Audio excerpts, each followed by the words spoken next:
Billionaire was virgin for 30 years until his poor maid said, "I'll give you 5 sons." For decades, a billionaire lived in silence, alone in his towering penthouse, untouched by love, haunted by secrets. But one night, his poor maid made him a promise that shattered his walls. "I'll give you 5 sons." What began as a moment of compassion soon spirals into something far deeper. When her little boy looks up at him and whispers, "Mommy says you're my daddy." He thought his heart was safe, but hidden truths from the past will rip open wounds neither of them expected. Her husband's death, his company's sins, their lives are bound together in ways too painful to ignore. Now he must choose. Cling to the empire he built on guilt, or risk everything for the family he never thought he deserved. Will love be enough to heal betrayal? Or will the truth destroy them before their story even begins? Tell me in the comments where you're watching from right now, and if this story speaks to you, make sure you hit subscribe so you don't miss the next one. In the dim evening light of his Manhattan penthouse, Gabriel Sterling stood at the floor-to-ceiling windows, gazing at the glittering cityscape below. The clock on his mahogany desk softly chimed 8 o'clock, its gentle melody echoing through the vast, empty space. His dinner, a perfectly prepared salmon with roasted vegetables from his personal chef, sat barely touched on the custom-made dining table. The penthouse, worth $25 million, gleamed with pristine surfaces and carefully curated furniture. Italian leather sofas, hand-knotted Persian rugs, and modern art pieces worth small fortunes adorned the space. Yet despite the luxury surrounding him, Gabriel felt the familiar hollow ache in his chest. He pushed away from his plate and wandered into his home office, his footsteps silent on the marble floors. The wall behind his desk displayed an impressive collection of awards and achievements: Innovator of the Year, Tech Visionary, Business Leader of the Century. Each plaque and trophy caught the light, but their shine had long since dulled in Gabriel's eyes. The sound of quiet laughter drifted in from the dining room. Nicole, his evening maid, had arrived for her usual cleaning routine. Gabriel found himself drawn to the doorway, watching as she efficiently cleared away his hardly touched dinner. Her son, he couldn't remember the boy's name, sat cross-legged in the corner, hunched over a sketchbook, his pencil moving with careful concentration. "Mom, look!" The boy held up his drawing, his face bright with excitement. "I drew our cat sleeping in a funny position." Nicole paused her work, wiping her hands on her apron before moving to examine the sketch. Her warm smile lit up her entire face. "That's wonderful, sweetie. You captured her perfectly." She ruffled his hair affectionately, and the boy beamed under her praise. Gabriel felt something twist in his chest. The simple exchange between mother and son seemed to highlight everything missing from his own life. He couldn't remember the last time anyone had looked at him with such unconditional love, or when he'd felt the comfort of family warmth. Nicole noticed him standing there and straightened. "I'm sorry, Mr. Sterling. We'll try to be quieter." "No need," Gabriel said stiffly, struggling to maintain his usual professional demeanor. "Carry on." He retreated to his bedroom, but their gentle murmurs and occasional soft laughter followed him. Later that night, Gabriel lay in his king-sized bed, staring at the ceiling. The sheets were Egyptian cotton, the mattress custom-made, yet sleep eluded him. His mind wandered back 30 years to when he was just 13 years old. The memory of his first crush, Sarah Matthews, and the cruel way she'd used him to win a bet with her friends. The humiliation had cut deep, cementing his decision to guard his heart. "I'll never let anyone hurt me like that again," he'd sworn then, young and wounded. Now, at 43 years old, that childhood vow had shaped his entire life. He'd thrown himself into his studies, then his business, building walls so high that no one could breach them. His virginity, preserved through 3 decades of self-imposed isolation, felt less like a choice and more like a prison. The sound of Nicole's earlier laughter echoed in his mind. She was a widow, he knew from her employment file, yet she still had the capacity for joy, still shared warm moments with her son. Meanwhile, he lay alone in his perfectly appointed bedroom, surrounded by wealth, but starved for genuine human connection. Gabriel rolled onto his side, pulling the expensive duvet tighter around himself. The city lights filtered through his windows, casting shadows on the wall. In the quiet darkness, he couldn't escape the truth. All his success, all his carefully maintained control, had left him with nothing but an empty heart and a growing awareness of everything he'd sacrificed in the name of protection. The gentle whir of the building's heating system filled the silence, and Gabriel closed his eyes, trying to remember the last time someone had touched him with genuine affection. Had it been his mother, before she passed away 15 years ago? He couldn't recall, and the realization made his chest ache. Nicole's presence in his home had begun to stir something in him, making him question the walls he'd built. Her quiet strength, the way she carried her grief while still remaining open to life's small joys, challenged everything he thought he knew about protecting oneself from pain. As midnight approached, Gabriel remained awake, his thoughts circling between past hurts and present loneliness. The pristine penthouse felt more like a museum than a home, preserved in perfect order, but lacking the warmth of life. He had achieved everything he'd set out to do professionally, but at what cost? The memory of 13-year-old Gabriel making that fateful vow seemed both distant and immediate. 3 decades of choosing isolation, of avoiding emotional entanglements, of building his empire while neglecting his heart, all stemming from a teenage girl's cruel joke. The realization felt heavy in his chest, a weight he'd carried for so long he'd almost forgotten it was there. In the darkness of his bedroom, surrounded by luxury but devoid of comfort, Gabriel Sterling faced the truth of his choices. His virginity, maintained for 30 years, wasn't just about physical intimacy.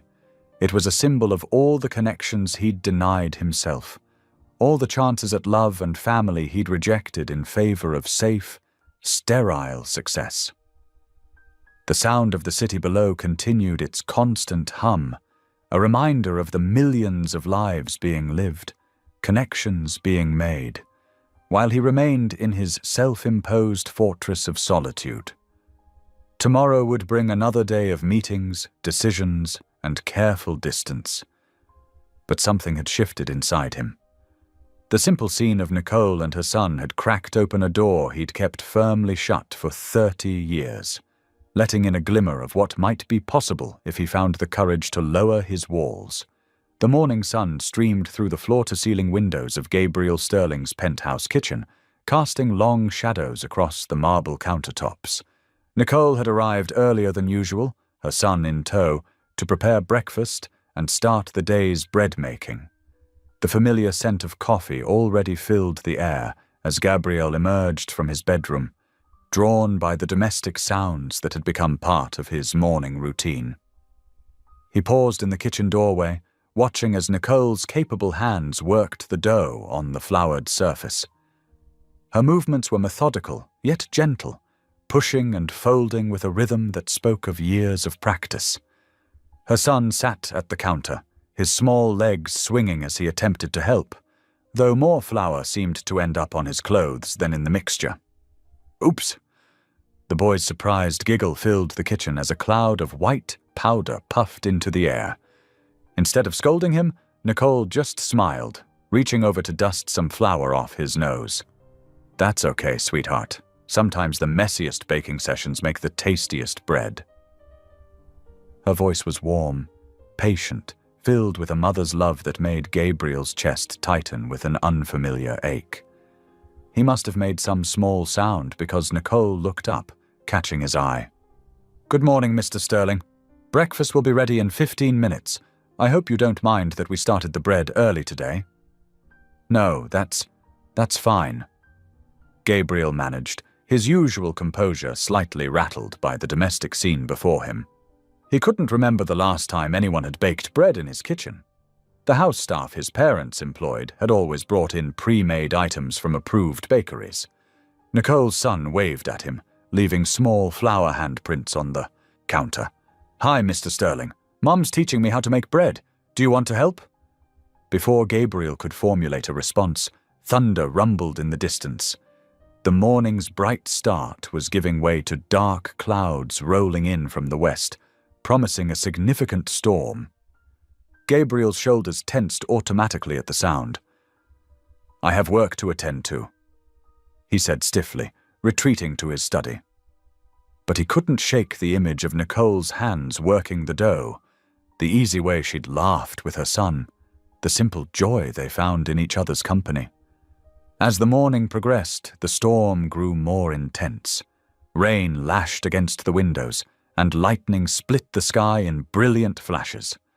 Gabriel sat at his desk, trying to focus on quarterly reports, but each crack of thunder made his hands shake more violently. The memories he'd kept at bay for so long began to surface. Being trapped in his father's car during a massive storm, the windshield shattered by a falling branch, the terrifying hours waiting for rescue as thunder boomed around them. He was 8 years old again, helpless and afraid. His breathing became shallow, his vision tunneling. The expensive pen in his hand clattered to the desk as he gripped the edges of his chair, trying to anchor himself to reality. But the panic was overwhelming, washing over him in waves that matched the storm's intensity. He didn't hear the door open, didn't notice Nicole's presence until she was kneeling beside his chair. Her hands, still slightly dusty with flour, covered his trembling ones. "Breathe with me, Mr. Sterling," she said softly, her voice cutting through the roar in his ears. "In through your nose, out through your mouth. That's it. Just like that." Gradually, his breathing steadied, matching her calm rhythm. The panic began to recede, leaving him exhausted and embarrassed. He waited for the judgment, the awkward retreat, but Nicole remained beside him, her hands steady on his. "I used to be afraid of storms too," she shared quietly.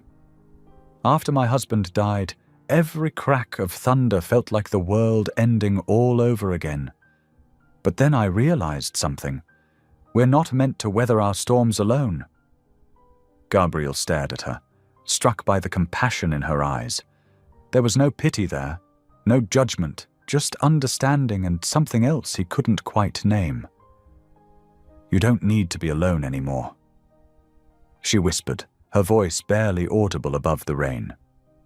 Then, with a gentle squeeze of his hands, she added words that shook him to his core. "I'll give you 5 sons if that's what it takes to heal your heart." The statement hung in the air between them, shocking in its directness, its promise. Gabriel felt as though all the oxygen had been pulled from the room. He opened his mouth to respond, but no words came. Nicole stood slowly, smoothing her apron with slightly trembling hands. Without another word, she left the study, closing the door softly behind her. Gabriel remained frozen in his chair, his hands still tingling where she had touched them. The storm continued outside, but he barely noticed it now. His carefully constructed walls, maintained for 3 decades, had just been breached by a widow's gentle words and flour-dusted hands. The implications of her statement overwhelmed him. 5 sons, a family, connection, everything he'd denied himself out of fear and self-protection. His hands trembled now for entirely different reasons as he considered the possibility of a life filled with the warmth he'd witnessed in his kitchen that morning. The scent of freshly baked bread wafted under the study door, a tangible reminder of the life that existed beyond his self-imposed isolation. Gabriel sat there, letting the aroma wrap around him like a promise, as the storm gradually began to fade into the distance. The evening descended over Manhattan, painting the sky in deep purples and oranges that reflected off the glass-walled penthouse. Gabriel stood in his private dining room, his hand resting on the back of his usual chair. But something felt different tonight. The afternoon's vulnerability during the storm had shifted something inside him. The smell of home-cooked food drifted up from the kitchen below, and instead of waiting for his solitary meal to be brought up, Gabriel found himself walking down the stairs. His footsteps echoed in the stairwell, each step carrying him further from his familiar routine. When he pushed open the kitchen door, Nicole looked up from where she was setting plates on the small kitchen table. Surprise flickered across her face, followed by a warm smile that made his chest tighten. "Mr. Sterling," she said, straightening up. "I was just about to bring your dinner upstairs. I thought—" He cleared his throat, suddenly feeling awkward. "I thought perhaps I might join you and your son tonight, if that's acceptable." Nicole's son, who had been coloring at the table, looked up with bright eyes. "Really? You're going to eat with us?" The boy's enthusiasm made Gabriel's lips twitch into what might have been a smile. "If your mother doesn't mind." "Of course not," Nicole said quickly, already moving to set another place at the table. "We'd love to have you join us." Gabriel watched as she pulled out another chair, noting how her hands trembled slightly as she placed an extra plate. The kitchen table was nothing like his formal dining room upstairs. It was smaller, worn around the edges, with mismatched chairs that spoke of practicality over aesthetics, yet somehow it felt more inviting than any expensive furniture he owned. "We're having meatloaf," the boy announced proudly. "Mom makes the best meatloaf in the whole world." "Is that so?" Gabriel settled into the offered chair, feeling strangely out of place in his tailored suit among the homey kitchen surroundings. Nicole set the meatloaf in the center of the table, along with bowls of mashed potatoes and green beans. The food was simple but smelled delicious, so different from the elaborate but lonely meals he usually ate. "Would you like to say grace?" Nicole asked her son, who nodded enthusiastically. Gabriel watched as they both bowed their heads, and after a moment's hesitation, he did the same. The boy's prayer was simple and genuine, thanking God for the food and for Mr. Sterling eating with us tonight. The meal began quietly, but the boy soon filled the silence with chatter about his day at school, his latest drawings, and 1,000 other topics that spilled out in excited bursts. Gabriel found himself responding more and more, drawn into the child's infectious enthusiasm. "Do you like drawing too, Mr. Sterling?" the boy asked between bites of meatloaf. "I used to," Gabriel admitted, surprising himself with the confession. "When I was about your age." "Really? Can you show me sometime?" Before Gabriel could respond, he caught Nicole watching him with an expression that made his heart skip a beat, something soft and hopeful that reminded him of their moment in his study earlier that day. The conversation flowed more easily than Gabriel expected, punctuated by the clink of silverware and the boys' frequent laughter. The food was indeed excellent, but it was the warmth of the shared meal that truly satisfied something deep within him. As they finished eating, Nicole began gathering the dishes. Gabriel started to rise, feeling he should offer to help, but she gently waved him back to his seat. Her son remained at the table, pulling out his crayons again and starting a new drawing. That's when it happened. The boy looked up at Gabriel with innocent eyes and said the words that would shake his world. "Mommy says you're my daddy." The kitchen went absolutely still. Gabriel felt as though all the air had been sucked from the room. Nicole dropped the dish she was holding into the sink with a clatter, spinning around with wide eyes. "Sweetheart, I never—" she started, her face flushing deep red. "But you said—" The boy began to protest. "That's enough." Nicole cut him off firmly but gently. Go get ready for bed, please. Right now. The boy gathered his crayons, looking confused and slightly hurt as he left the kitchen. Gabriel sat frozen in his chair, his mind spinning with the implications of those words. Had Nicole really said that? What did it mean? The memory of her words during his panic attack echoed in his mind. I'll give you 5 sons if that's what it takes to heal your heart. Mr. Sterling, I am so sorry. Nicole said, her voice trembling. I never said that. I don't know why he would. It's fine. Gabriel said automatically, standing up so quickly his chair scraped against the floor. Thank you for dinner. It was lovely. He fled the kitchen before she could respond, but instead of returning to his usual spaces, he found himself pushing open the door to his private balcony.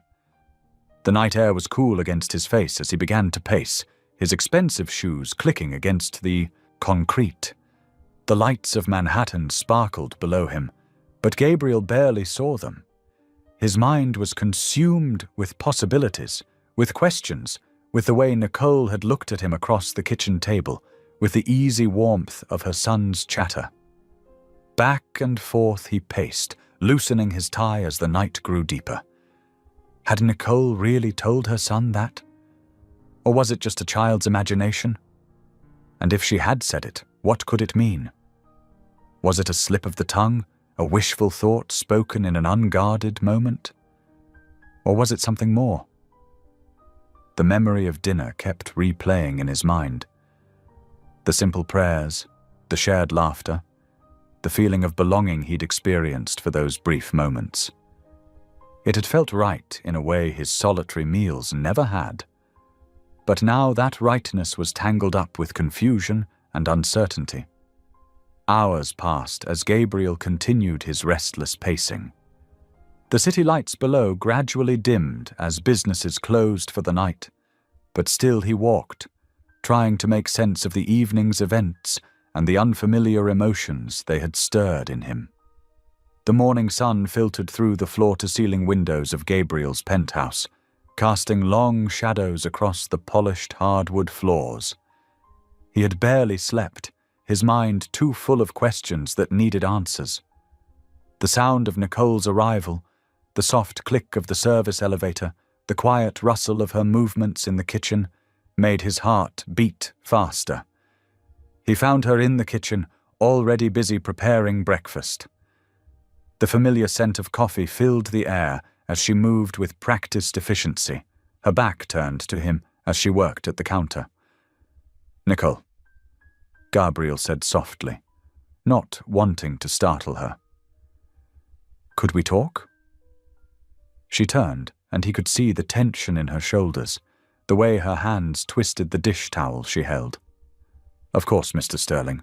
About last night, I want to apologize again. Please. He interrupted gently, gesturing to the kitchen table. Sit with me. They sat across from each other, the morning light streaming between them. Gabriel noticed the shadows under Nicole's eyes and wondered if she had slept as poorly as he had.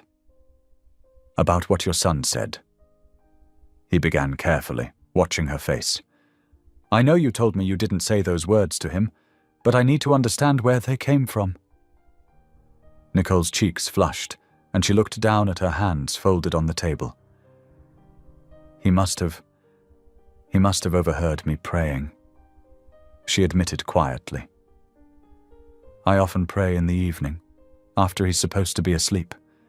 Sometimes he sneaks out of bed and listens. Gabriel felt something shift in his chest. Praying. Yes. She lifted her eyes to meet his, and there was a vulnerability there that made his throat tight. I pray for many things, Mr. Sterling, for strength to raise my son alone, for guidance in difficult times, and yes, I've prayed for God to send a father figure into our lives, someone who could show my boy what it means to be a good man. The weight of her words settled between them. Gabriel found himself leaning forward slightly, drawn by her honesty. My son misunderstood, she continued, Children hear things and make their own connections. I never told him you were his father. I would never presume—" "I understand," Gabriel said softly, though his heart was racing with emotions he couldn't quite name. A shadow crossed Nicole's face then, and she seemed to struggle with something internal. "Mr. Sterling, there's something else you should know." She took a deep breath, her fingers tightening around each other. "Something I've been carrying for a long time." Gabriel waited, sensing the gravity in her voice. "Do you remember the Baldwin manufacturing plant in Pennsylvania? Your company acquired it 7 years ago." The question caught him off guard. "Yes, of course. It was one of our earlier acquisitions. You closed it 3 months later, laid off 437 workers."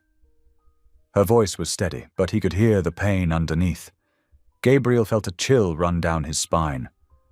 "Nicole, my husband worked there," she continued, her eyes now bright with unshed tears. "He'd been there for 15 years. His father worked there before him. The whole town depended on that plant." The realization began to dawn on Gabriel, horror creeping through his veins. He remembered the acquisition clearly. It had been a strategic decision, made in boardrooms with spreadsheets and profit projections. He had never thought about the faces behind the numbers. When the plant closed, everything fell apart, not just for us, but for the whole community.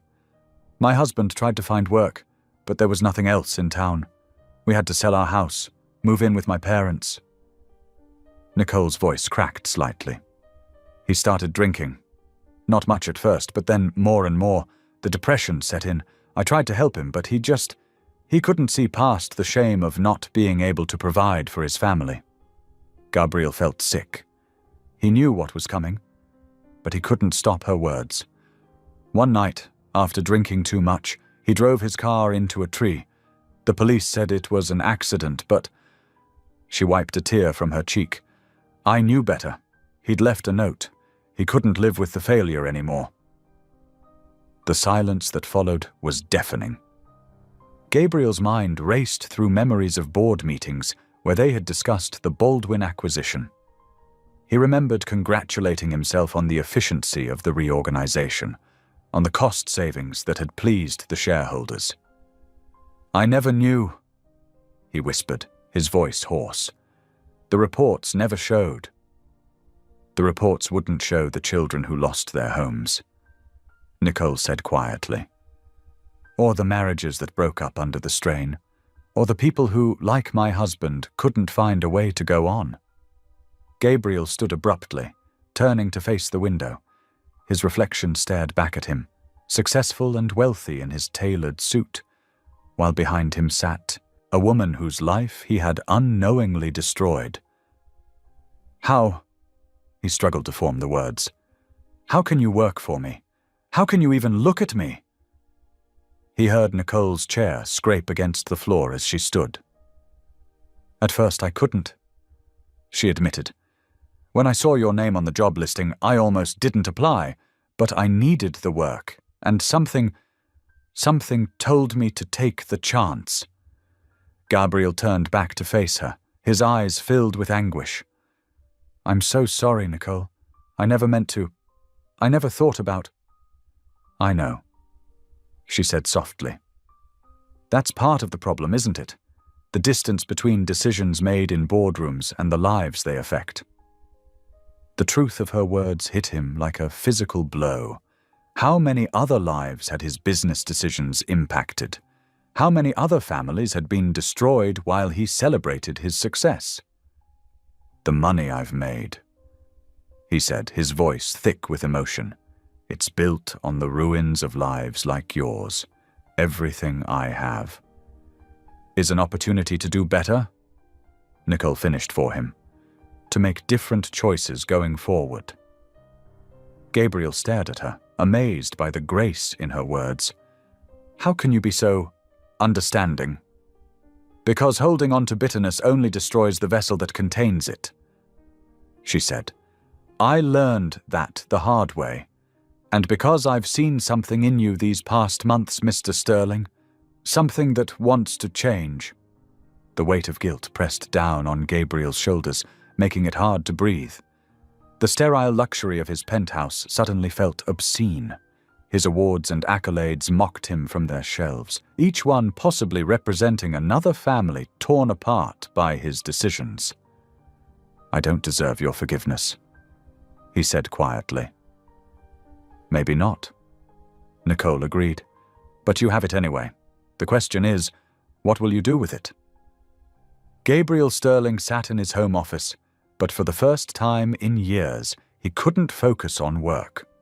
The morning's revelation about Nicole's husband haunted him. His computer screen displayed financial reports, but all he could see were the faces of people whose lives he had changed with a single signature. He pushed back from his desk and walked to the window, watching the sun crawl across the Manhattan skyline. The view that once filled him with pride now seemed to mock him. Each gleaming building represented another business decision, another acquisition, another restructuring that might have destroyed families like Nicole's. Memory after memory crashed over him. The Baldwin acquisition meeting played out in his mind with painful clarity. He remembered the boardroom, the polished mahogany table, the PowerPoint presentations with their neat columns of numbers. The redundancies will result in a 30% reduction in operating costs, the consultant had said, clicking through slides of graphs and projections. Redundancies, such a clean word for destroying people's livelihoods. Gabriel's hands clenched into fists. He'd nodded along, praised the efficiency of the plan. They'd celebrated afterward with expensive whiskey, toasting to their success while hundreds of families received pink slips. He wandered through his penthouse, unable to sit still. Every luxury item seemed to accuse him now. The Italian leather sofa probably cost what a factory worker made in 3 months. His watch could have paid someone's mortgage for a year. In his bedroom, he caught sight of his reflection in the full-length mirror. The successful businessman staring back at him looked like a stranger. How many children had gone hungry because of his decisions? How many marriages had crumbled under the weight of financial stress? How many people, like Nicole's husband, had lost not just their jobs, but their sense of purpose? The afternoon stretched endlessly. Gabriel tried to work, tried to read, tried to distract himself with television, but nothing could drown out the voice in his head that kept whispering, "You did this. You destroyed lives." As evening approached, he found himself drawn downstairs. He knew Nicole would be there, finishing her daily tasks before heading home. The sound of folding laundry led him to the small utility room. Nicole stood at a folding table, methodically working through a basket of clean linens. Her son sat on the floor nearby, coloring in a worn activity book. The domestic scene made Gabriel's chest ache, with a mixture of guilt and longing. "Nicole," he said softly, not wanting to startle her. She looked up, her hand still holding a partially folded sheet. "Mr. Sterling, did you need something?" Gabriel stepped into the room, his usual confidence nowhere to be found. I've been thinking about what you told me this morning, about the factory, about your husband."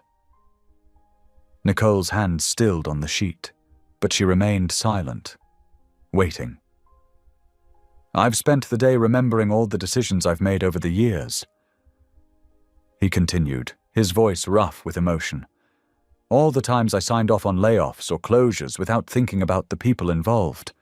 I told myself it was just business, that it was necessary for growth and efficiency." He ran a hand through his hair, a gesture that made him look younger, more vulnerable. "But that's no excuse. I should have considered the human cost. I should have looked for alternatives. I should have—" His voice broke, and he had to take a moment to compose himself. "I know it doesn't change anything, but I am so deeply sorry for what happened to your husband, to your family. I know I don't deserve it, but I have to ask, can you ever forgive me?" Nicole didn't answer immediately. She finished folding the sheet, adding it to the neat stack on the table. When she finally looked up at him, her eyes were filled with a complex mixture of emotions. Before she could speak, her son abandoned his coloring book and walked over to Gabriel. Without hesitation, the boy raised his arms in the universal child's gesture, asking to be picked up. Gabriel froze for a moment, then carefully lifted the child. The boy immediately settled against his chest, head resting on his shoulder as if it were the most natural thing in the world. "I'm sleepy," the boy mumbled, his small fingers curling into Gabriel's expensive shirt. Gabriel stood there, hardly daring to breathe, as the child's weight grew heavier. He looked at Nicole, expecting to see disapproval, or at least discomfort, but instead found her watching them with soft eyes. Moving carefully so as not to disturb the now sleeping child, Gabriel lowered himself into a nearby chair. His hand automatically went to the boy's hair, stroking the soft strands in a soothing rhythm. The simple act felt both foreign and achingly familiar, as if his body remembered something his mind had forgotten. The quiet moments stretched out, filled only with the sound of peaceful breathing. Gabriel continued to stroke the boy's hair, marveling at how completely the child trusted him. Despite everything he had done, despite the pain he had caused this family, this innocent boy saw something in him worth trusting. Nicole resumed folding laundry, but Gabriel caught her watching them from the corner of her eye. There was something different in her expression now, something that looked almost like hope. Sitting there in the warm quiet of the utility room, holding Nicole's sleeping son, Gabriel felt something shift inside him. The guilt didn't disappear. He knew it would take time to make peace with his past decisions. But it was joined by something else, a feeling of responsibility, of protectiveness, of wanting to be worthy of the trust this child had placed in him. He realized, with a mixture of terror and wonder, that he had already begun to think of this boy as someone he needed to protect and care for. Somewhere between their shared meals and quiet moments, between awkward conversations and honest confessions, he had started to feel like a father.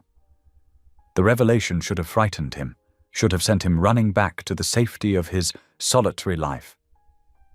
Instead, he found himself holding the boy a little closer, his thumb still making gentle circles in the child's soft hair.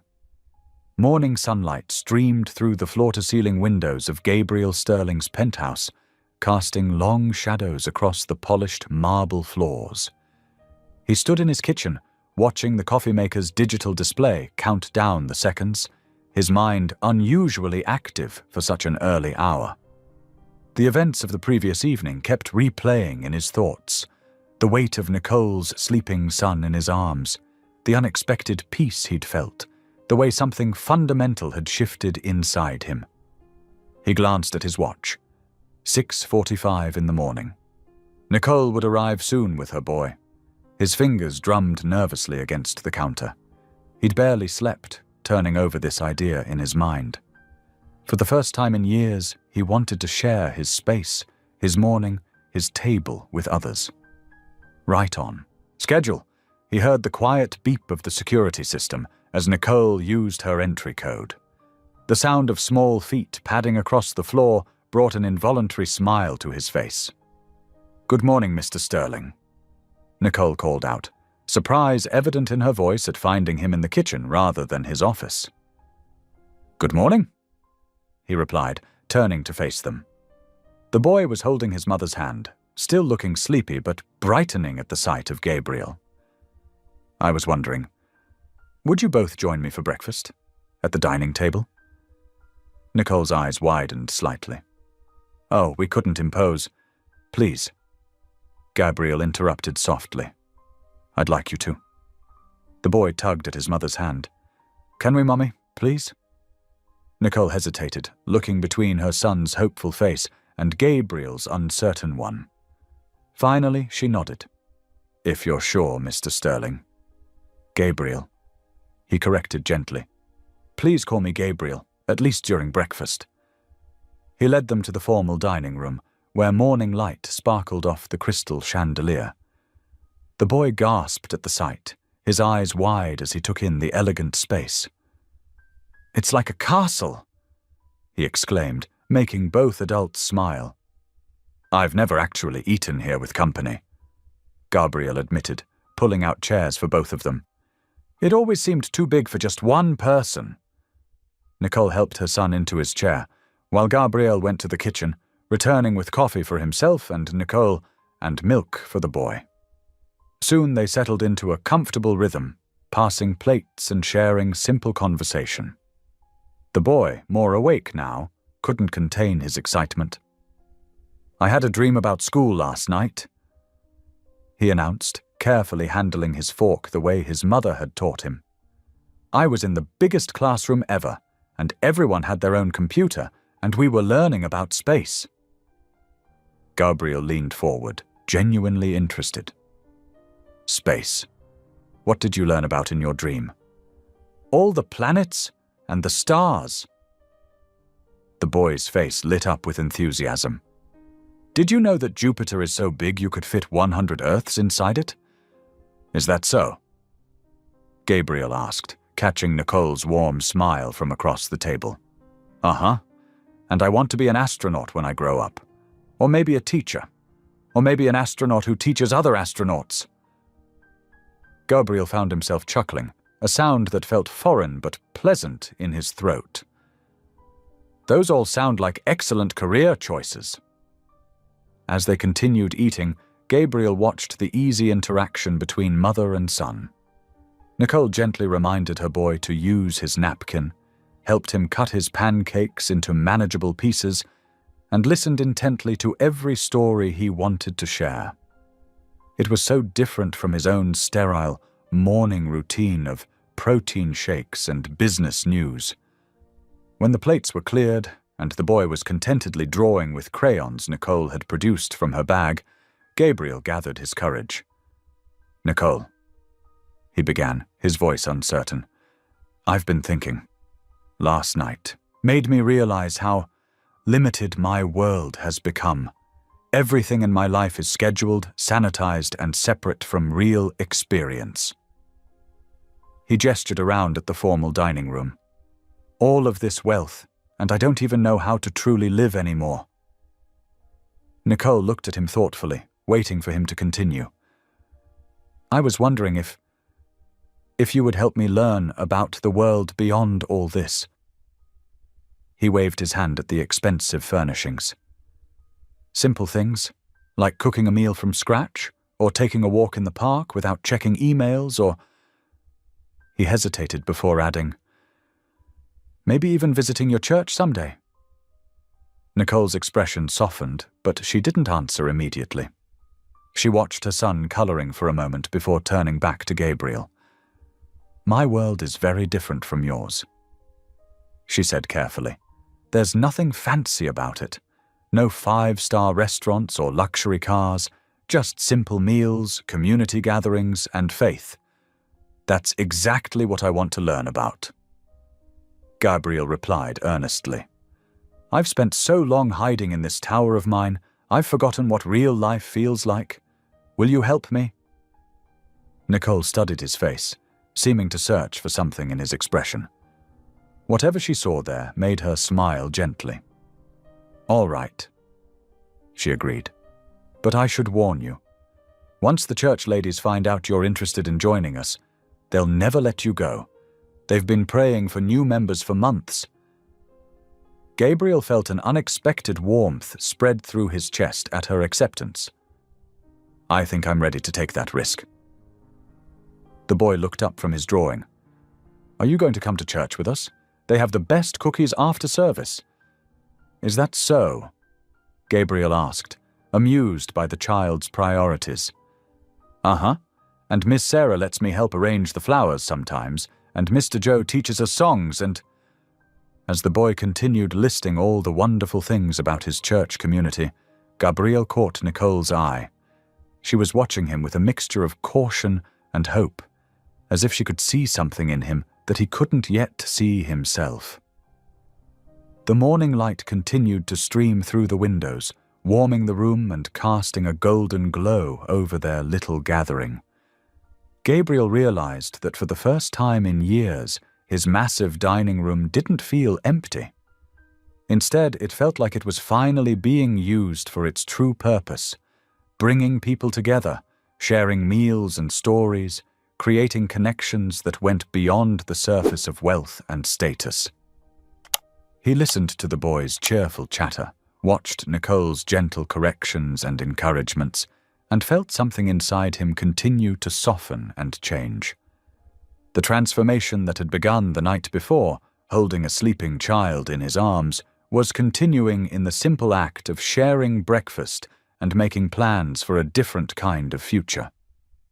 For the first time in longer than he could remember, Gabriel Sterling felt truly hopeful about what tomorrow might bring. The afternoon sun cast long shadows across the sidewalk as Gabriel's luxury car pulled into Nicole's neighborhood.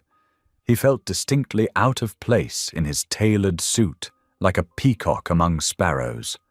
Children played hopscotch on chalk-drawn squares, and elderly couples sat on worn front porches, their keen eyes following the unfamiliar vehicle. "This is my world," Nicole said softly from the passenger seat, her son bouncing excitedly in the back. "It's not much, but it's home." Gabriel parked the car, feeling self-conscious as he stepped out onto the cracked concrete. The streets here were narrow, lined with modest houses sporting small, well-tended gardens. Window boxes overflowed with bright geraniums, and American flags fluttered from several porches. It was a far cry from the sterile luxury of his penthouse world. "Can we go to the park first, Mommy?" Nicole's son called out, already tugging at her hand. "I want to show Mr. Gabriel the fountain." Nicole smiled. "If that's all right with Mr. Gabriel?" Gabriel nodded, loosening his tie. "Lead the way." The park was small but well-loved, with ancient oak trees providing patches of dappled shade. A simple fountain burbled at its center, surrounded by wooden benches weathered gray by countless seasons. Children shrieked with laughter on the playground equipment, while parents watched from nearby seats. "Look, hot dogs!" the boy exclaimed, pointing to a cart where an elderly vendor was serving customers. The savory aroma of grilled meat and onions wafted towards them. "Would you like one?" Gabriel asked, reaching for his wallet. Nicole started to protest, but Gabriel shook his head. "Please, let me do this small thing." They approached the cart, where the vendor greeted them with a gap-toothed smile. "Well, if it isn't young Tommy. The usual for you, sport." "Yes, please, Mr. Frank, with lots of ketchup." Gabriel watched in fascination as the vendor, Frank, prepared their hot dogs with practiced efficiency, adding condiments with a flourish. The simple paper-wrapped meals cost less than Gabriel's morning coffee, yet the joy on Tommy's face was worth more than any expensive restaurant meal. They found an empty bench near the fountain, where Tommy immediately began attacking his hot dog with enthusiasm. Gabriel watched the children playing, their uninhibited laughter stirring something long dormant in his chest. "I used to come to a park like this," he said quietly. "Before everything. My mother would bring me on Saturdays." Nicole glanced at him, careful not to push, but leaving space for him to continue if he wished. After she died, Father said parks were for common people. He had a private playground installed at home instead.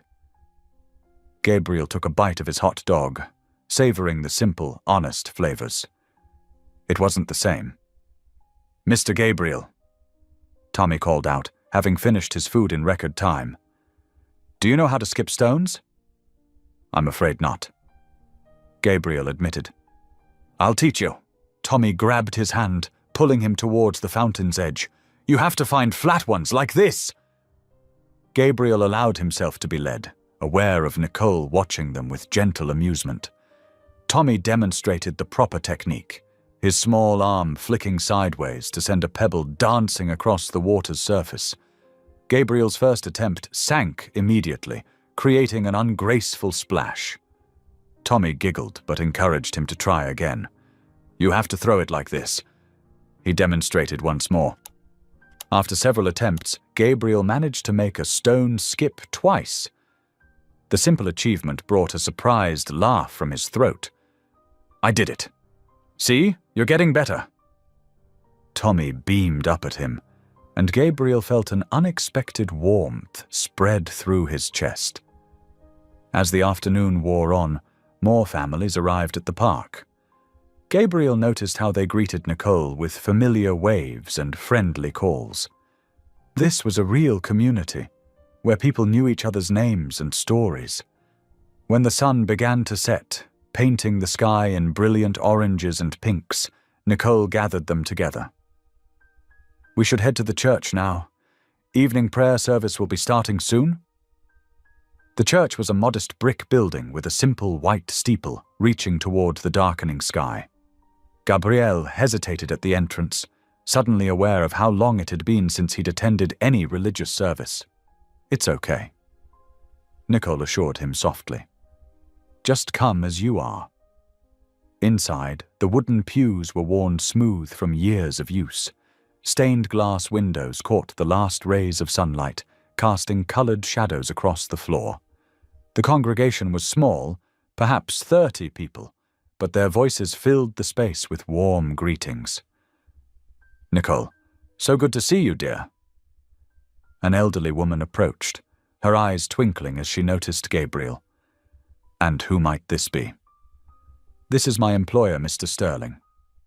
Nicole introduced him. "He asked to join us this evening."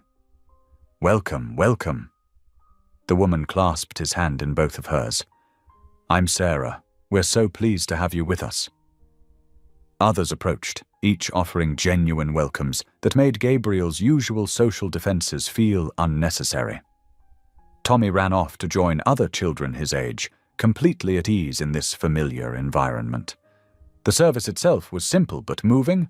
No elaborate choir or orchestral accompaniment, just honest voices raised in song and heartfelt prayers offered without pretense. Gabriel found himself affected by the raw sincerity of it all. When the minister invited people to share their prayers and thanksgivings, various members stood to speak. Their concerns were ordinary yet profound: a neighbor's illness, a child's graduation, a new job, a lost pet found. Each speaker was met with murmurs of support and understanding. Gabriel listened, struck by how these people carried each other's burdens and celebrated each other's joys. In his world of corporate politics and calculated relationships, such genuine connection was rare. As the service concluded, people lingered to chat and share news. Children darted between the pews, their parents calling out gentle reminders to walk, not run. Gabriel observed it all, feeling simultaneously out of place and strangely at home. "Cookie?" Tommy appeared at his side, offering half of his post-service treat.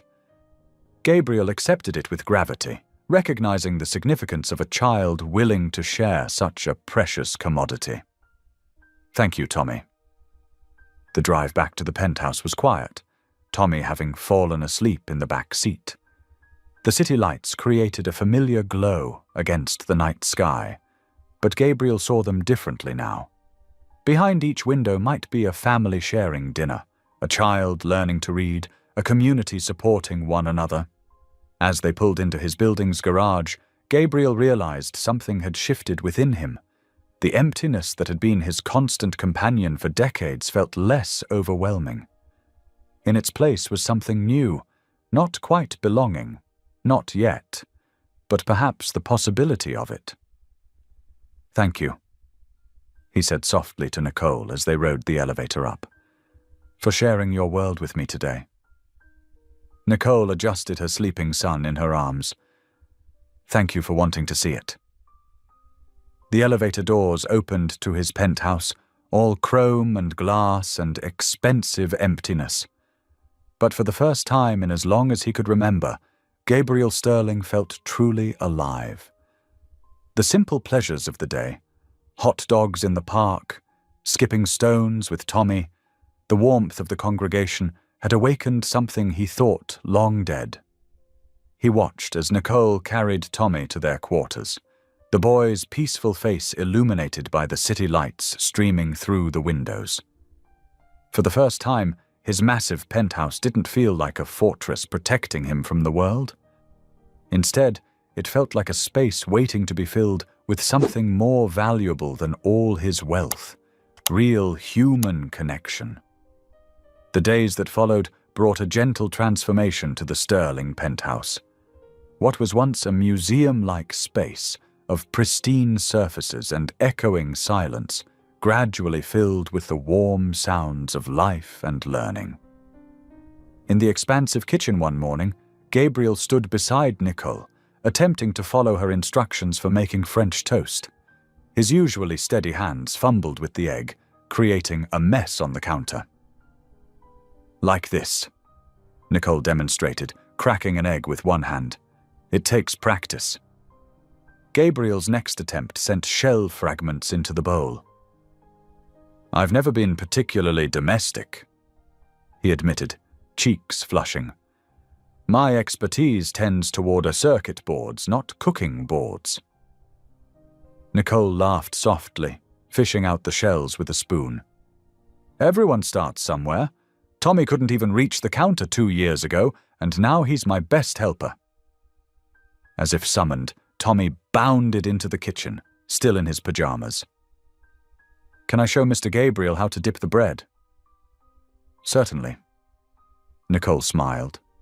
"Just remember, don't drip on the floor," Tommy finished, climbing onto his step stool. He took the bread slice from Gabriel's hands. "Watch me. You got to be quick but careful, like this." His small hands demonstrated the perfect technique. Gabriel watched intently, treating the lesson with the same concentration he'd give to a board meeting. When his next attempt succeeded, Tommy's proud grin warmed something deep in his chest. The evenings brought their own kind of education. Tommy introduced Gabriel to the world of card games, starting with Go Fish and working up to Crazy Eights. Gabriel, who could process complex algorithms in his head, found himself thoroughly challenged by a 7-year-old's card strategy. "Do you have any threes?" Tommy asked, his face serious with concentration. "Go Fish," Gabriel replied, watching the boy's dramatic sigh as he drew another card. Nicole, folding laundry nearby, couldn't help but smile at the sight of the billionaire tech mogul sitting cross-legged on the floor, completely absorbed in a children's card game. In return, Gabriel began sharing his own knowledge. He set up a simple coding program on his tablet, teaching Tommy basic commands that made colorful shapes appear on the screen. "See, if we change this number here," Gabriel pointed, "the square gets bigger." Tommy's eyes widened as he watched the shape transform. "Cool. Can we make it purple?" "Absolutely. Let me show you how to input color values." These moments of shared discovery filled the penthouse with a new energy. Laughter bounced off walls that had known only silence. The sound of footsteps replaced the sterile quiet. Even the sophisticated security system began recognizing Tommy's excited running as a normal pattern rather than an intrusion alert. One particularly warm evening, after a day spent teaching Tommy about binary code and learning from him about the proper way to build a pillow fort, Gabriel found himself on the balcony. The city stretched out below, a tapestry of lights and life he'd always observed from a distance. Nicole joined him, bringing 2 cups of tea. "Tommy finally crashed on the couch," she said softly. "All that coding wore him out." Gabriel accepted the tea with a quiet thank you. "I never imagined my penthouse could contain so much life." They stood in comfortable silence, watching the city pulse beneath them. After a while, Gabriel spoke again, his voice barely above a whisper. "Would you like to see something?" At Nicole's nod, he led her to the living room where Tommy lay sleeping on the couch, his small form peaceful in the dim light. The boy had insisted on wearing his new coding glasses. Empty frames Gabriel had given him as a joke, which Tommy now treated as essential programming equipment. "Look at him," Gabriel said softly, his voice thick with emotion. "So completely at peace, so full of love and curiosity and joy." He swallowed hard. "I envy that, Nicole. I envy the life you have in him, that sense of love and purpose. All my success, all this wealth, it means nothing compared to what you share with your son." Nicole turned to face him, her eyes gentle in the city light streaming through the windows. "Love isn't something to envy, Gabriel," she said softly, using his first name for the first time. "It's something to give. It's a choice we make every day, with every action." Gabriel looked at her then, really looked at her. The soft curves of her face, the wisdom in her eyes, the strength in her gentle hands. Something shifted in his perception, like a lens finally coming into focus. This wasn't just his employee standing before him. This was a woman of extraordinary grace and resilience. A woman who had every reason to hate him for his past actions, but had chosen to show him kindness instead. He realized with sudden clarity that she was the answer to prayers he hadn't even known he was making. All those lonely nights, all those empty moments of success, he had been waiting for this, for someone who could teach him how to open his heart again. Tommy stirred slightly in his sleep, mumbling something about purple squares. Nicole moved to adjust the throw blanket over him, her movements full of natural maternal grace. Gabriel watched them both, feeling the walls around his heart continue to crumble. The penthouse that had once been his fortress of solitude was becoming something else entirely. A home. And these two people, who had entered his life through the humblest of circumstances, were teaching him what it truly meant to live. The city continued its nighttime symphony beyond the windows, but inside, in the quiet of this moment, Gabriel Sterling found himself learning the most important lesson of his life. That love, true love, wasn't about what you could get, but what you were willing to give. Gabriel Sterling adjusted his bow tie for the third time, studying his reflection in the floor-length mirror. The familiar black tuxedo felt different tonight, perhaps because his heart was racing with anticipation rather than dread at the thought of another social function. His fingers brushed against the small velvet box in his pocket. The weight of it seemed to ground him, reminding him of everything that had changed in the past few weeks. He took a deep breath, remembering Tommy's words from earlier that afternoon. "Take care of Mommy tonight," the boy had said seriously, pushing his glasses up his nose in an unconscious imitation of Gabriel's own gesture. The trust in those young eyes had nearly undone him. The doorbell chimed, and Gabriel hurried to answer it. Sarah, the babysitter he'd carefully vetted, stood there with a warm smile. She was a grandmother figure from Nicole's church, someone Tommy already knew and trusted. "Come in, please," Gabriel said, leading her to where Tommy was watching cartoons. He's already had dinner, and Nicole left detailed instructions in the kitchen. Tommy barely looked up from his show, too, engrossed in the animated characters, to pay much attention to the adults. Sarah settled into an armchair, pulling out her knitting, and Gabriel felt some of his anxiety ease. This was exactly the comfortable, homey atmosphere he'd hoped for. Upstairs, he could hear movement in the guest room, where Nicole was getting ready. Earlier that day, he'd arranged for a stylist to help her prepare, along with delivering a selection of designer gowns. He remembered her protests when he'd first asked her to accompany him to the charity gala. "Gabriel, I can't," she'd said, wringing her hands. "I don't belong in that world." "You belong wherever you choose to be," he'd responded quietly. "And I choose to have you by my side tonight." Now, waiting in the living room, he paced nervously. The charity gala wasn't just another social obligation. It was his opportunity to publicly declare the changes he was implementing in his company. Changes inspired by Nicole's story and her impact on his life. The sound of heels on hardwood made him turn. Nicole stood at the top of the stairs, and Gabriel felt his breath catch in his throat. She wore a midnight blue gown that seemed to capture starlight itself. The fabric flowed like water, highlighting her natural grace. Her hair was styled in elegant waves, and subtle makeup enhanced her features without masking them. But it was her eyes that captured him, bright with a mixture of nervousness and excitement. "You look." Gabriel struggled to find words adequate to express what he was feeling. "Absolutely beautiful." A blush colored her cheeks as she carefully descended the stairs. "The dress is beautiful," she demurred. "The dress is just fabric," Gabriel said softly. "You're what makes it beautiful." Tommy finally looked up from his cartoon and gasped, "Mommy, you look like a princess!"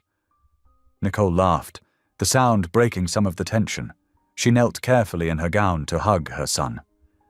"Be good for Miss Sarah, okay? I left your favorite bedtime story on your pillow." "I will," Tommy promised. Then he turned to Gabriel with that serious expression again. "Remember what I said." Gabriel nodded solemnly. "I promise." The drive to the gala venue was quiet, filled with anticipation. Gabriel could sense Nicole's nervousness in the way she smoothed her dress repeatedly. "You don't have to worry," he assured her. "Just be yourself. That's more than enough." She smiled at him gratefully. "I've never been to anything like this before." "Neither have I," he said, causing her to look at him in surprise. "Oh, I've attended hundreds of galas, but never with someone who matters to me." The ballroom of the Plaza Hotel was transformed into a glittering wonderland. Crystal chandeliers cast warm light over elegant table settings, while floating candles created an almost magical atmosphere. As they approached the entrance, Gabriel offered his arm to Nicole. "Ready?" She took a deep breath and placed her hand in the crook of his elbow. "Ready?" The moment they entered, heads turned. Gabriel was used to attention at these events, but this was different. People weren't just looking at him, they were seeing them together, and the contrast between this and his usual solitary appearance was striking. Whispers followed them across the room. Gabriel could feel Nicole tensing slightly beside him, so he covered her hand with his own, giving it a reassuring squeeze. "Gabriel!" A board member approached them. "We weren't sure you'd make it tonight. And who is this lovely lady?" "This is Nicole," Gabriel said proudly. "She's changed my life in ways I'll be explaining shortly." They made their way through the crowd, stopping for brief introductions. Gabriel noticed how Nicole's natural warmth and genuine interest in others quickly won people over.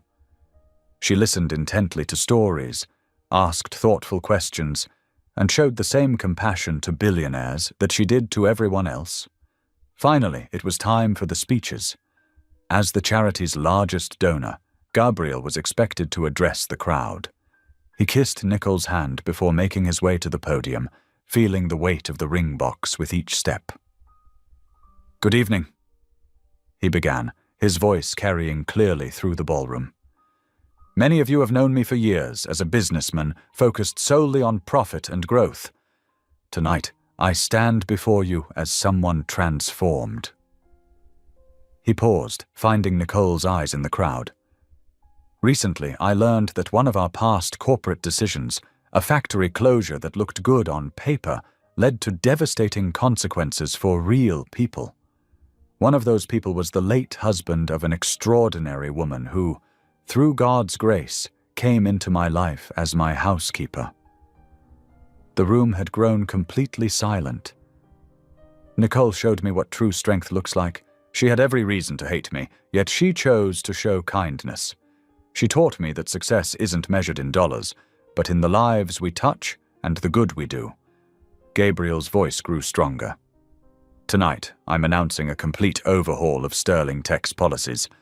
We're establishing a worker support program, funding job retraining initiatives, and creating a foundation to help families affected by corporate downsizing. From now on, we will prioritize compassion over profit. Applause burst out, but Gabriel held up his hand. I'm not finished. He stepped down from the podium and walked to where Nicole stood. Her eyes were shining with tears. Nicole, he said, taking her hands in his. You and Tommy have taught me what really matters in life. You've shown me that true wealth isn't in bank accounts, but in the love we share and the lives we touch. The room fell silent again as Gabriel lowered himself to one knee. Nicole's hands flew to her mouth as he pulled out the velvet box. You've already given me so much, he said, his voice thick with emotion. Would you do me the extraordinary honor of becoming my wife? Will you let me spend the rest of my life trying to be worthy of the love you and Tommy have shown me? Through tears, Nicole nodded. Yes, she whispered. Yes. The ballroom erupted in applause as Gabriel slipped the ring onto her finger and stood to embrace her. The diamond sparkled, but it couldn't match the light in Nicole's eyes as she looked up at him. Tommy's going to be so excited, she said softly, making Gabriel laugh. I already asked for his permission, he admitted. He made me promise to take care of you tonight, remember? Nicole's laugh mixed with her happy tears as she reached up to touch his face. You already do. You take care of both of us. The orchestra began playing again, and Gabriel led his fiancée onto the dance floor. As they swayed to the music, surrounded by well-wishers but lost in their own world, both knew that this was just the beginning of their extraordinary journey together. The morning sun streamed through the penthouse windows, but its warmth couldn't reach the chill that settled over Gabriel Sterling as he stared at the newspaper spread across his desk. His hands trembled as he read the bold headline, Tech Mogul's Empire Built on Broken Lives, the True Cost of Sterling's Success. The article was devastating in its detail. Page after page chronicled the systematic dismantling of entire communities, with Nicole's hometown of Mill Valley featured prominently. The reporter had done thorough research, tracking the ripple effects of Sterling Tech's factory closures, businesses that failed, homes foreclosed, families torn apart. And there, in black and white, was the story of Thomas Harper, Nicole's late husband. The article detailed his descent into depression after losing his job, the mounting bills, the final tragic night when despair overwhelmed him. Gabriel's throat tightened as he read quotes from former co-workers describing Thomas as a dedicated family man who just couldn't bear letting his wife and son down. The sound of a phone buzzing interrupted his thoughts. His security team was calling. Sir, there are reporters gathering outside the building. They're requesting comments on the exposé. Gabriel walked to the window. Sure enough, a crowd had formed on the sidewalk below, television vans with satellite dishes parked along the curb. He could see camera flashes even from 40 floors up. The elevator dinged, and Gabriel's heart sank. Nicole would have seen the papers by now. He turned to face her, and the look in her eyes told him everything. She stood in the doorway, still wearing her engagement ring, but her hand was clenched into a fist. Her face, usually so warm and forgiving, was pale with shock and hurt. Is it true? She whispered. All of it? Gabriel stepped toward her, but she held up a hand to stop him. Please, just answer the question. Yes, he admitted, his voice hoarse. The factory closures, the layoffs, they were all my decisions. You knew, Nicole said. When I told you about Thomas, about how the closure affected us, You knew it was more than just one factory. You knew you'd destroyed an entire town. I was ashamed, Gabriel stammered. I couldn't find the words to tell you the full extent. Couldn't find the words? Nicole's voice cracked. For 2 months, we've been building something. I've been falling in love with you, trusting you, believing you'd changed. And all this time, you were hiding the truth. Nicole, please.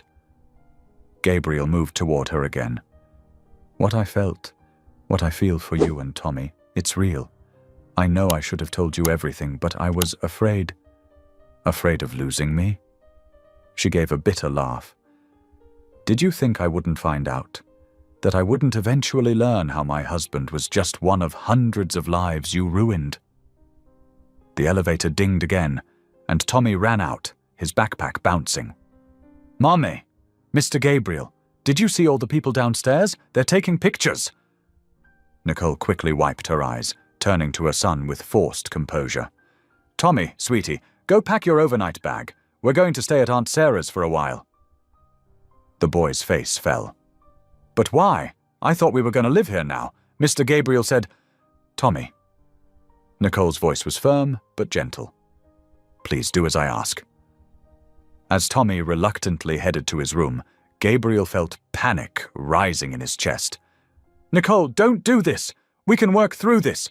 I'll make it right. I'll set up a foundation, rebuild the town. You can't rebuild lives, Gabriel. Nicole said quietly, twisting the engagement ring off her finger. You can't bring Thomas back. You can't undo the nights I spent holding my crying son, wondering how we'd survive. She placed the ring on his desk, the diamond catching the morning light. I forgave you for Thomas because I believed you didn't understand the full impact of your decisions. But you did. You knew exactly what you were doing, and you hid it from me. I love you. Gabriel's voice broke. Both of you, please. Love requires trust. Nicole said, How can I build a future with someone who kept such a huge part of our past hidden?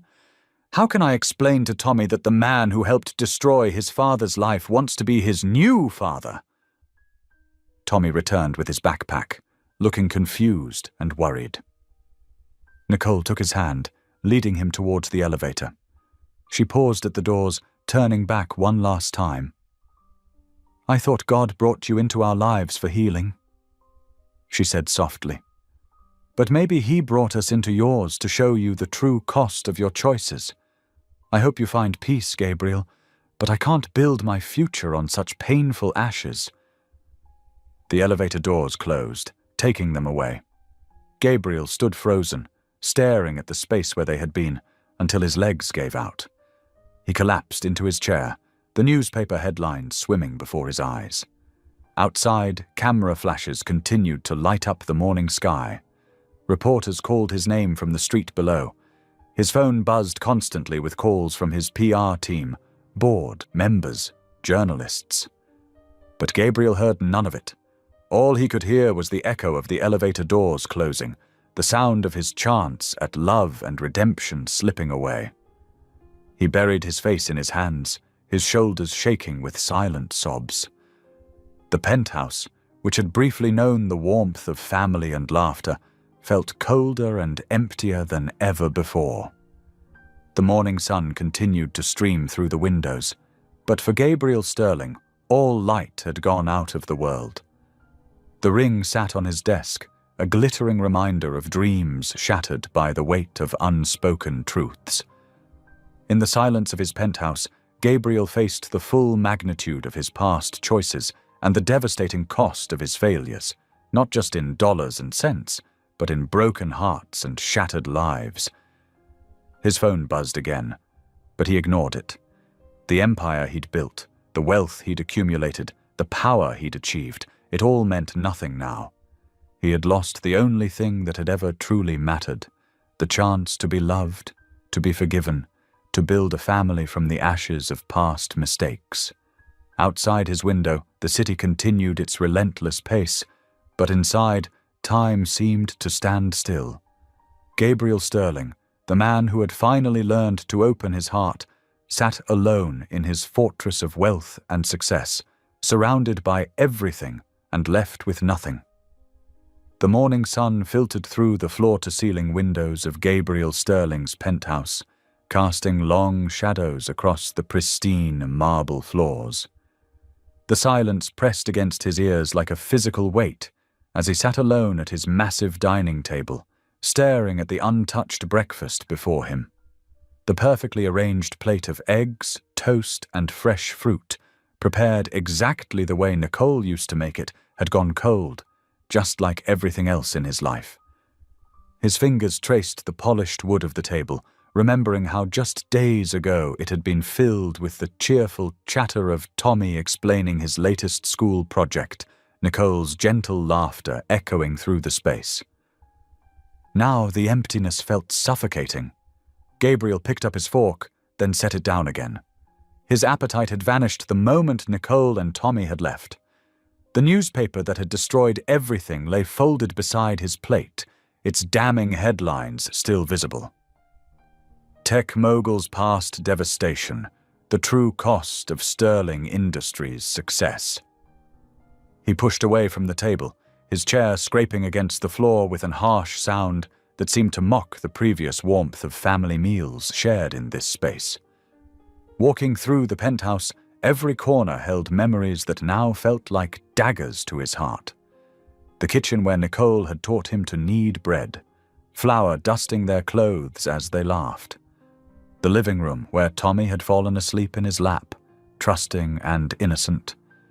The balcony where he and Nicole had shared quiet evening conversations, planning a future that now lay in ruins.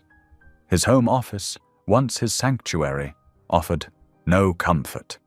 Multiple screens displayed urgent messages from his executive team, PR crisis managers, and board members. They all wanted direction, statements, damage control. Gabriel couldn't focus on any of it. The words blurred before his eyes as memories of Nicole's final words echoed in his mind. Love requires trust. He attempted to read through urgent reports, but after reading the same paragraph 5 times without comprehending a single word, he gave up.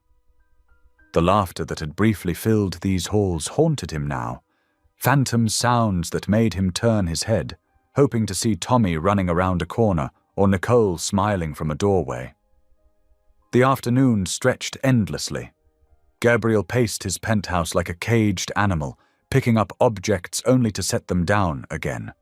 A crayon Tommy had left behind, a novel Nicole had been reading during her breaks, small pieces of the life that had almost been his. As evening approached, Gabriel found himself unable to bear the silence any longer. He grabbed his car keys, taking the private elevator down to the parking garage. The media circus outside the building had thinned, but not disappeared entirely. A few persistent photographers captured his exit, but he barely noticed them. He drove without conscious thought, his expensive car carrying him through the city streets until he found himself in Nicole's modest neighborhood. The familiar surroundings made his heart ache. The small park where they'd skipped stones, the church where he'd first felt a glimmer of peace, the street vendor who'd taught him the simple joy of a hot dog with everything on it. Parking his car at a discreet distance, Gabriel watched as Nicole and Tommy emerged from the elementary school. Tommy wore his favorite blue backpack, bouncing as he walked and gesturing animatedly about something. Even from this distance, Gabriel could imagine his excited chatter about his day at school. Nicole held his hand, nodding and smiling at whatever story he was sharing.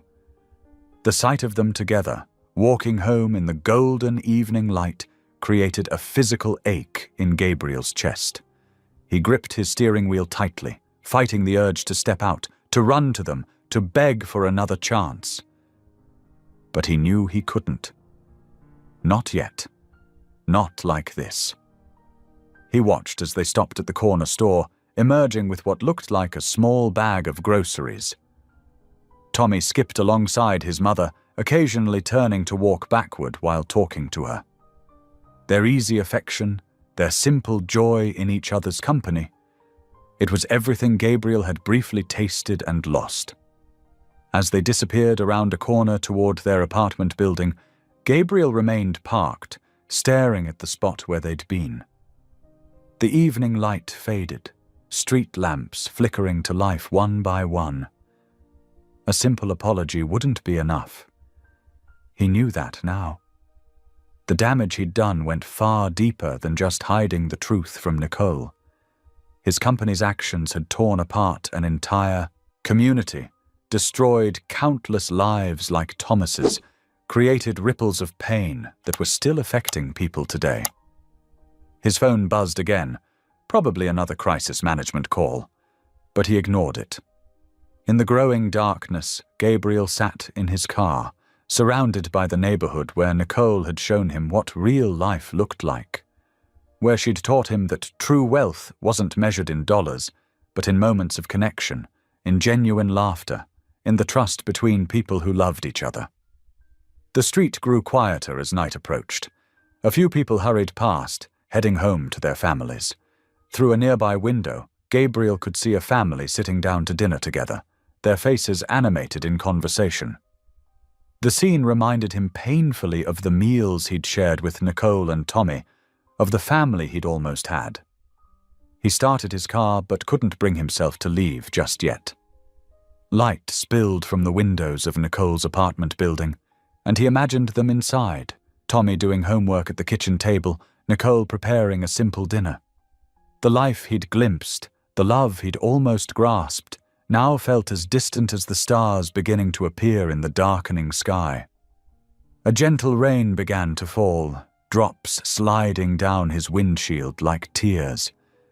Gabriel sat there, a wealthy man in an expensive car, watching the lights of a modest apartment building and understanding that all his billions couldn't buy what he truly needed.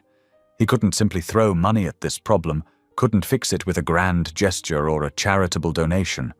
The path to redemption, if one existed, would require something far more fundamental, a complete transformation of who he was and how he conducted business. The rain fell harder now, drumming against his car roof. In the growing darkness, Gabriel finally put his car in drive, but his heart remained behind. In the warm light of Nicole's windows, in the echoes of Tommy's laughter, in the memory of almost happiness that now felt like a dream he'd woken from too soon. Gabriel straightened his tie as he strode into Sterling Tech's gleaming headquarters.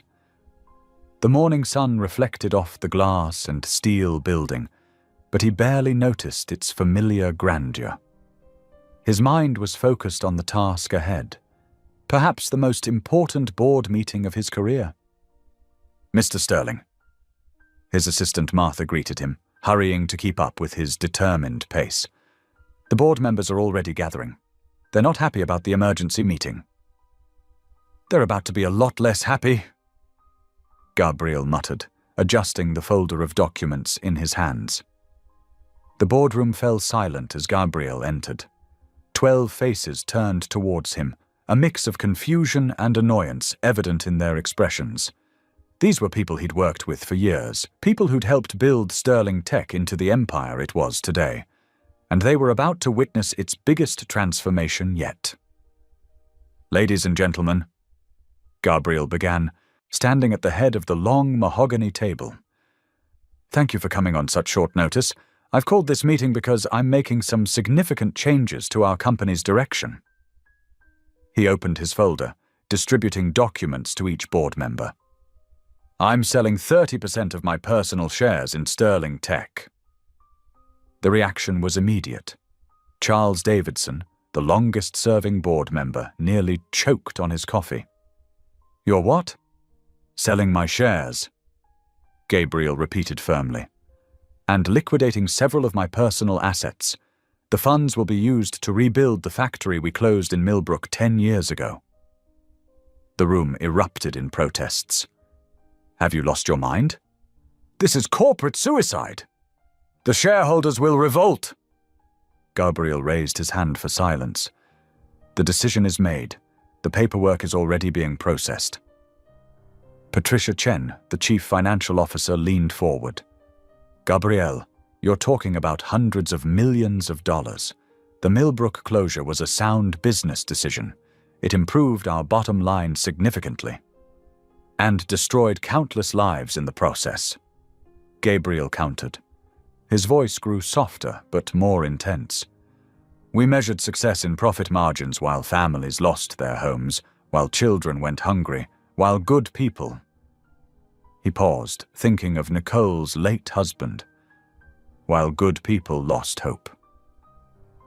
This is about that maid, isn't it? Charles said dismissively. The widow, whose story made the papers. Gabriel, you can't let a personal relationship cloud your business judgment. Gabriel's eyes flashed. This isn't about one person. It's about doing what's right. About understanding that a fortune built on broken families isn't a fortune at all. It's a debt. And it's time we paid it back. He clicked a remote, and projections appeared on the wall screen. These are the initial plans: a new manufacturing facility, updated with current technology, a community center, educational scholarships for the children of displaced workers, job training programs, small business grants. The board members studied the figures in stunned silence. Finally, Patricia spoke again.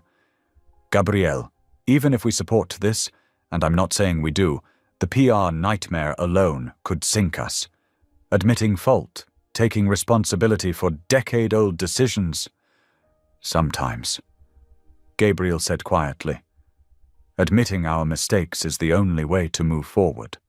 I've learned that the hard way. For the next 2 hours, Gabriel defended his plan against every objection.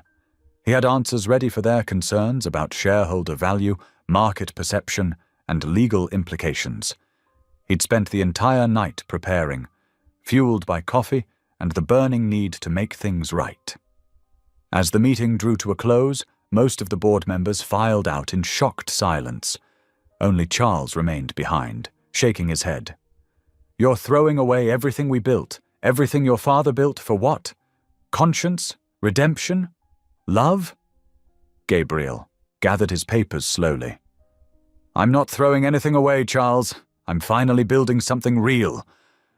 Alone in his office afterward, Gabriel began the detailed work of bringing his vision to life. His computer screen filled with architectural plans for the community center, a modern building with classrooms, a library, counseling offices, and a daycare center. He drafted outlines for scholarship programs, considering how to ensure they reached the families who needed them most. As evening approached, the city lights began twinkling outside his window. Gabriel's desk was covered with papers, legal documents, financial projections, construction permits. His hands were trembling slightly from too much coffee and too little food, but he couldn't stop. Not yet. He opened a new document and began typing. Dear residents of Millbrook. The letter would go to every family affected by the factory closure. It wouldn't fix everything, but it would be a start, an acknowledgement of their pain, a promise to do better. The office had grown dark, lit only by his desk lamp and computer screen. Gabriel leaned back in his chair, exhausted but oddly peaceful. For the first time since Nicole had left, he felt like he was moving in the right direction. Looking out at the city skyline, Gabriel did something he hadn't done in years. He closed his eyes and whispered a prayer. God, he said softly, I don't know if I deserve forgiveness, but please, let this sacrifice bring healing, not just to Nicole and Tommy, but to all the families we hurt. Help me use what I have to make things right. His voice cracked on the last words. In the quiet of his office, surrounded by the plans for redemption he'd drafted, Gabriel Sterling, billionaire, tech mogul, lonely man, bowed his head and let his tears fall freely for the first time in decades. The papers on his desk held the blueprint for a different kind of legacy. Not one measured in stock prices and market share, but in restored hopes and healed hearts. Tomorrow would bring more battles with the board, more logistical challenges, more hard decisions. But tonight, in the stillness of his office, Gabriel knew with absolute certainty that he was finally doing what he should have done long ago. The autumn breeze carried the scent of fresh earth and new beginnings as Gabriel Sterling stood at the construction site in Millbrook. 3 weeks of intensive planning had led to this moment. The skeletal framework of the new factory rose behind him, while stacks of red bricks waited nearby, ready to give substance to his promises. Workers in hard hats moved purposefully across the site, their voices mixing with the steady rhythm of machinery. Many of these same men had lost their jobs here 12 years ago. Now they were back, not just as laborers, but as part of something bigger, a story of redemption. Gabriel adjusted his simple blue work shirt. No designer suits today. His hands trembled slightly as he saw Frank Martinez approaching, a former line supervisor who'd worked at the old factory for 20 years before the shutdown. "Mr. Sterling?" Frank said, his weathered face unreadable. Gabriel extended his hand. "Mr. Martinez, I remember you from the old personnel files, but I wish I'd known you then as a person, not just a number on a spreadsheet." Frank's firm handshake lasted longer than necessary. Better late than never, I suppose. One by one, other former workers came forward. Gabriel knew each name, had studied their stories, felt the weight of each family's struggle. He apologized to David Chen, whose daughter had to drop out of college, to Maria Rodriguez, who'd lost her house, to William Tucker, who still carried bitterness in his eyes. News vans lined the street, their satellite dishes reaching toward the clear blue sky. Cameras rolled as Gabriel stepped up to the temporary podium, but his words weren't crafted by PR teams or focus grouped for maximum impact. 12 years ago, he began, his voice carrying across the hushed crowd, I made decisions from the comfort of a Manhattan boardroom that devastated this community. I told myself it was just business, that numbers on a spreadsheet didn't have faces or families or dreams. He paused, swallowing hard. I was wrong, dead wrong, and while I can't undo the past, I can work to build a different future. This new facility isn't just about jobs, though we'll create hundreds of those. It's about restoring dignity, about recognizing that a community's worth isn't measured in profit margins, but in the strength of its people. The first brick sat on a ceremonial tray beside him. Gabriel picked it up, feeling its solid weight.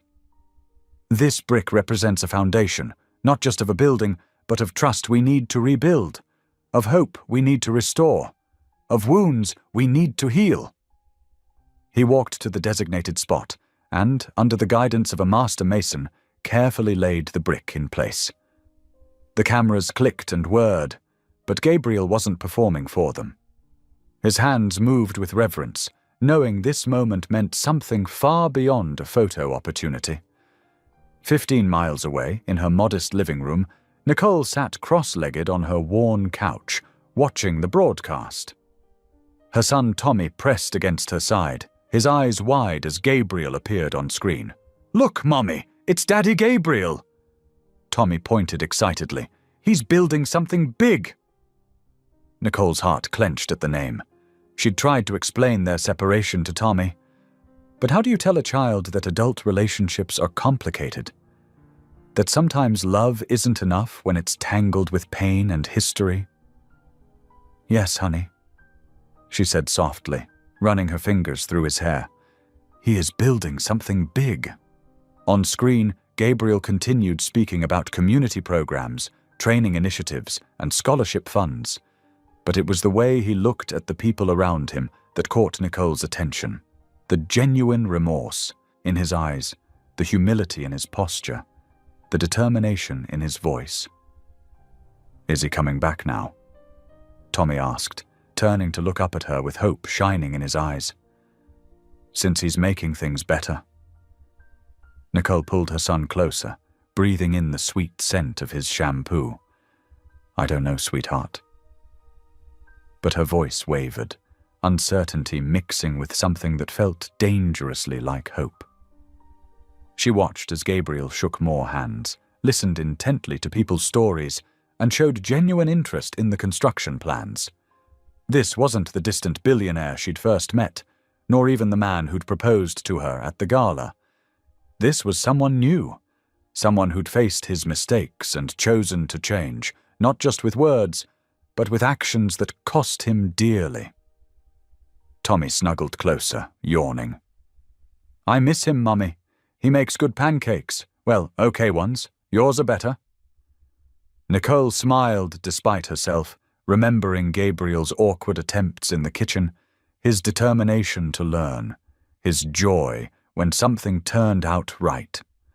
The memories brought an ache to her chest, not the sharp pain of betrayal anymore, but something softer, more complex. On the television, the ceremony was winding down. The cameras caught one final shot of Gabriel, standing alone by the newly laid brick, his expression thoughtful and determined. Nicole found herself touching the screen, her fingers tracing the outline of his face before she caught herself and pulled back. "We'll see, Tommy," she whispered, as much to herself as to her son. "We'll see." The autumn sun cast long shadows across the newly paved parking lot of Sterling Industries' rebuilt factory. 6 months of construction had transformed the empty lot into a symbol of renewal, its red brick walls and gleaming windows standing proud against the morning sky. Gabriel Sterling shifted uncomfortably at the podium, tugging at his tie. Unlike his usual tailored suits, today he wore a simple blue button-down and khakis, clothes that felt more appropriate for speaking to the community he'd once wronged. His eyes scanned the gathered crowd of 300 people, searching for 2 faces in particular, though he tried not to let his disappointment show when he couldn't find them. "When I was a younger man," he began, his voice carrying across the hushed audience, "I thought success meant bigger profits and taller buildings. I measured worth in stock prices and quarterly reports." He paused, letting his gaze meet the eyes of former workers who'd returned for the ceremony. "I was wrong. Dead wrong." The microphone picked up his shaky breath. "Success isn't about what you build, it's about who you build it with. It's about family, community, and the courage to admit when you've lost your way." In the back row, a door quietly opened. Gabriel's heart skipped as he caught a glimpse of familiar dark hair, but he forced himself to continue speaking. "Faith taught me that redemption isn't just about saying sorry. It's about making things right. This factory isn't charity. It's restoration. It's hope made real in brick and steel." Tommy's excited whisper carried across the quiet room. "Mommy, there he is." Gabriel's voice wavered as he spotted them, Nicole holding her son's hand, standing quietly at the back of the room. She wore a simple blue dress, her hair loose around her shoulders, and even from a distance he could see the cautious hope in her eyes. "The hardest lesson I've learned," Gabriel continued, fighting to keep his composure, "is that wealth means nothing without love. That power means nothing without purpose. That success means nothing if you've forgotten how to open your heart." Tommy bounced on his toes, straining against his mother's grip. Nicole whispered something to him, but the boy's excitement couldn't be contained. And so today, as we dedicate this facility, I'm not just opening a factory. I'm opening my heart to this community, asking for a chance to be part of your future, to— "Daddy!" Tommy's voice rang out as he broke free from Nicole's grasp. The boy darted down the center aisle, his small shoes squeaking on the polished floor. Gabriel barely had time to step away from the podium before Tommy launched himself forward. Kneeling down, Gabriel caught the boy in his arms, holding him close as tears spilled freely down his cheeks. The microphone caught his choked sob, echoing through the speakers. "I missed you, Daddy," Tommy whispered against his neck. "Did you miss us too?" "Every single day, buddy," Gabriel managed, his voice rough with emotion. "Every single minute." The crowd had fallen silent, watching this unscripted moment of raw emotion. Nicole moved slowly down the aisle, her own eyes glistening. When she reached them, Gabriel looked up at her, still holding Tommy close. "Nicole," he whispered, though the microphone carried his words to every corner of the room. "I'm so sorry. For everything." She knelt beside them, her hand gentle on his cheek. "You kept your promise," she said softly. "You gave us a future." Tommy wiggled between them, his small hands linking theirs together. Nicole's lips curved into a tender smile as she leaned closer to Gabriel's ear. "And yes," she whispered, her voice carrying a warmth that made his heart soar, "I'll give you those 5 sons." Gabriel's laugh came out half-sob as he pulled them both closer, not caring about the cameras or the crowd or anything else in that moment. Tommy's arms wrapped around both their necks, creating a circle of love and forgiveness that felt more precious than any wealth he'd ever known. The audience burst into applause, their cheers echoing off the factory walls. But Gabriel barely heard them. His world had narrowed to the feeling of Nicole's hand in his, Tommy's warm weight against his chest, and the promise of a future filled with the love he'd denied himself for so long. The gentle spring breeze carried the sound of hymns through the open church windows as Gabriel, Nicole, and Tommy made their way up the worn stone steps. It was their 4th Sunday as a family, but each visit felt more natural than the last. Inside, the wooden pews gleamed in the morning light. Tommy proudly led the way, tugging Gabriel's hand as he spotted familiar faces. "This is my daddy," he announced to Mrs. Henderson, an elderly woman who had worked in the old factory's cafeteria. Her weathered face creased with joy as she patted Gabriel's arm. "We've been blessed by your changes, Mr. Sterling," she said warmly. "My grandson just started at the new facility last week." Gabriel's throat tightened with emotion. "Please, call me Gabriel." They found their usual spot, 3 rows from the front. The familiar scent of polished wood and old hymnals wrapped around them as they settled in. Tommy nestled between them, his small hand still firmly gripping Gabriel's larger one. When the congregation rose for prayer, Gabriel felt Nicole's fingers intertwine with his free hand. They knelt together on the worn cushions, and for the first time in his life, Gabriel felt truly part of something bigger than himself. Around them sat the very people whose lives his past decisions had affected. Factory workers, their families, shopkeepers who had struggled when the town's economy collapsed. But now, their faces held hope instead of hardship. The new factory had brought more than just jobs. It had restored dignity and purpose to the community. "Look, Daddy," Tommy whispered during a quiet moment, pointing to where sunlight streamed through the stained glass windows, creating patterns of gold and ruby on the floor. "It's like God's painting." Gabriel squeezed his hand gently. "It sure is, buddy." After the service, they joined the crowd flowing out into the bright morning sunshine. Tommy ran ahead to play with other children on the church lawn, while Gabriel and Nicole walked hand in hand down the stone path. "I never knew life could feel this complete," Gabriel said softly, watching Tommy's joyful face as he chased butterflies with his friends. Nicole leaned her head against his shoulder. "God had a plan all along, even when it seemed impossible." 5 sons, you said. Gabriel teased gently, his eyes twinkling. "We might need a bigger house than the penthouse." Nicole's laugh rang out clear and bright. "Maybe we should start with a wedding first."